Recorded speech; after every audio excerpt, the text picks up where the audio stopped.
Ayan guys, unang araw natin ng pag-service galing Dait. Papunta tayo ng Quezon. Ayan, malayo na servisan natin kasi ito'y tumirik sa daan. Bigla na lang namatay. Ngayon, ang issue ay nasira yung puwita ng injection pump. Ito ay computer box. Ngayon, nagpalit tayo ng computer box, di pa rin nag-start. Tapos sinayos na natin yung wiring, wala pa rin nangyari. Ngayon, nag-decide na tayong maghanap ng calibration para ma-check yung injection pump. At yun na nga ay na-identify natin na may problema pala yung governor, yung puwita ng injection pump.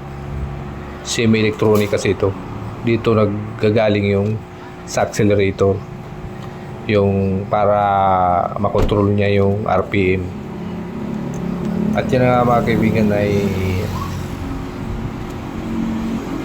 na-check ko na lahat ng wiring at pinatatanggal ko na nga yung injection pump para mapalitan natin ng manual na injection pump.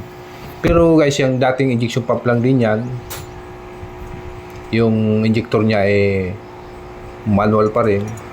Ang papalitan lang natin ay yung puweta ng injection pump. Ayan, bali ang kakabit natin dyan na injection pump, yung pang Nissan. Ayan, yan yung match dyan na injection, yung governor, yung puweta na yan. At yan nga, tinatanggal na natin yung governor. Yung puweta niya, yan lang naman ang i-convert para mapalitan natin yung wirings. Bali, pagaganaanin na natin yan sa cable type. At yan nga si Eric Calyada. Siya yung may-ari ng calibration sa Dait. Siya magko-convert. Bali, tayo lang yung mag-a-assist. Ako yung naunang mag-service dyan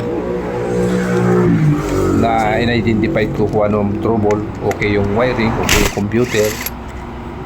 Nung matanggal natin yung governor, dun natin nakita na sunog pala yung loob, yung solenoid. Bata. Yung parang piston na yan. Yan kasi yung umaangat, nagiging ayan yung pinaka RPM niya. Maski bukas Yan yung tumutulak para magbukas yung pero ang toxic yung supply dito sa injector. Maangat baba yun. Hindi na siya makontrol yung pala na yung sunog. Tinanggal na nga yan. Mali na nagmatch dyan yung itong pang-Nissan. gatanan, ba ganyan dyan napitik?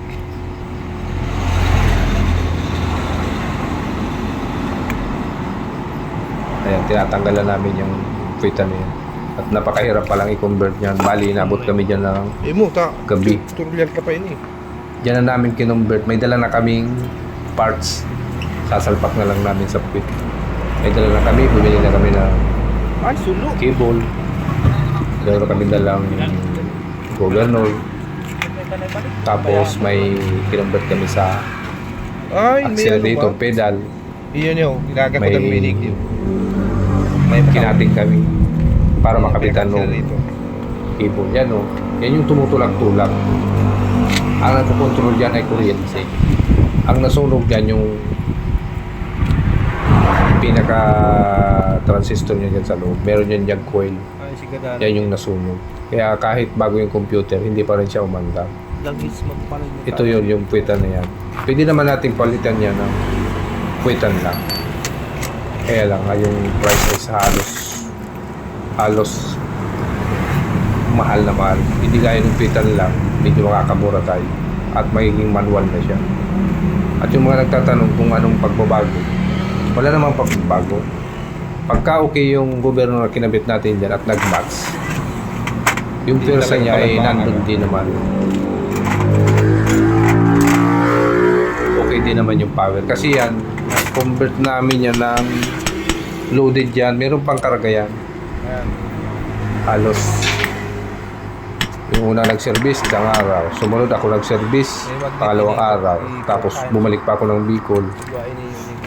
Kinuha ko pa yung calibration ng isang araw pa kami. Nagbalik pa kami. Tapos gabi na kami natapos niya. Halos madaling araw na namin natapos niya. Kasi matagal i-convert. Kaya medyo expensive yung binayaran niya nung may-ari. Kaya kung makikita nyo yung kita niya.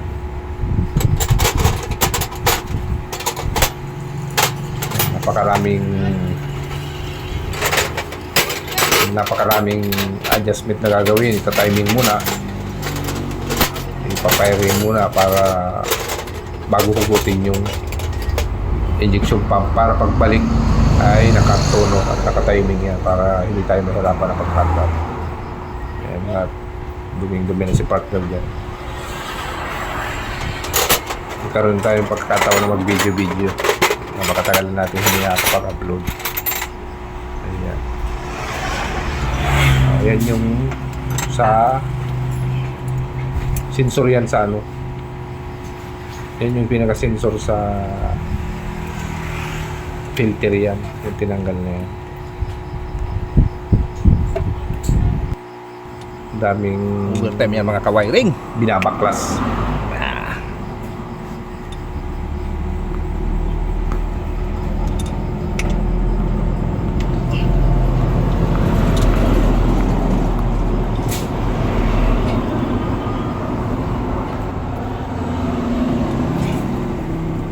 Yung time na yan ay binabalik na yung injection pump na ikabit na sa puwitan yan.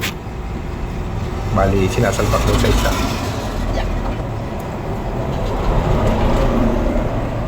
Yan, meron tayong nilagay dyan na return spring. Para maibalik yung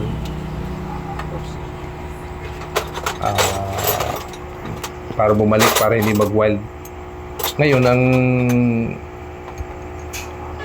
ginamit natin na pedal dyan, yung dati lang. Bali, binawasan lang natin kasi yung sa electronic kasi mababa yung yung clearance nung RPM niya. Kaya nagbawas tayo ng clearance.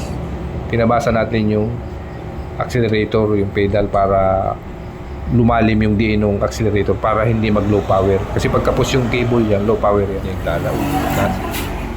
Mag-low power yan.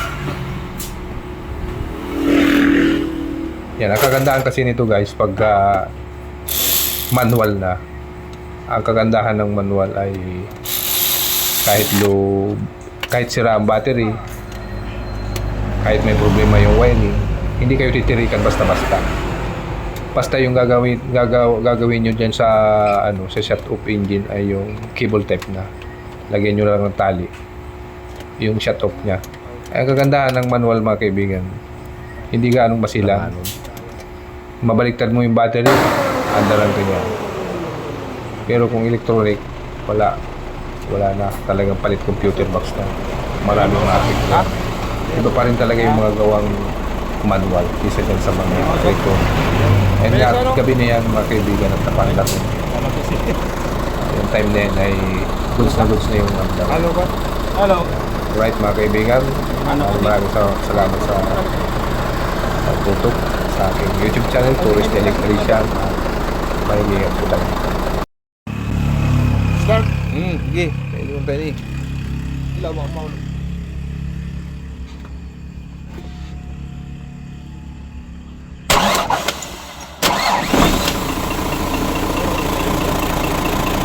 Okay, pumping.